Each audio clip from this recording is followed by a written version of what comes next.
Hello മെഗേസ്. അപ്പോൾ ഈ പോക്ക് എങ്ങോട്ടെന്ന് വെച്ചാൽ കൂട്ടത്തിലൊരുത്തൻ്റെ കല്യാണം നടത്താനാണ്. ഇപ്പോഴത്തെ നമ്മളവിടെ പോയപ്പോഴത്തേനും കറക്റ്റ് സമയമായിരുന്നു. അവൻ്റെ അവിടെ പോയത് അവളെ കഴുത്തിൽ താലി കെട്ടി. അങ്ങനെ നമ്മളെ കൂടെ മാവിൽ കല്ലെറിഞ്ഞ് പറമ്പിൽ ഫുട്ബോളും കളിച്ച് ക്രിക്കറ്റും കളിച്ച് ചെറുക്കനായിരുന്നു. അങ്ങനത്തെ അവൻ പെണ്ണിനെയും കെട്ടിയത് അവ സെറ്റിലായി.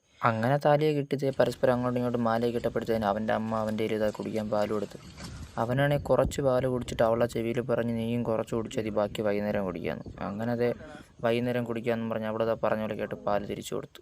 പിന്നത്തെ പഴം കൊടുത്ത് പഴം അതുപോലെ തന്നെ അവൻ്റെ പകുതി പിച്ചെടുത്ത് എന്നിട്ട് പറഞ്ഞ് വൈകുന്നേരം വീട്ടിൽ അമ്മയെടുത്ത് പുട്ടുണ്ടാക്കാൻ പറയാം, പുട്ടിനോടത്ത് ഞാൻ പഴമില്ല നീയും കുറച്ച് കഴിച്ചായിരുന്നു. അതുപോലെ അവൾ പറഞ്ഞ പോലെ കേട്ട് തിരിച്ചു കൊടുത്തു. അങ്ങനത്തെ ചെറുക്കൻ്റെ കല്യാണമൊക്കെ നടത്തിയിട്ടത് നമ്മളിത് തിരിച്ചു പോകുന്നതാണ്. അങ്ങനെ ചെറുക്കൻ്റെ വണ്ടിയിലാണ് ഞാൻ തിരിച്ചു വന്നപ്പോൾ കയറിയത്.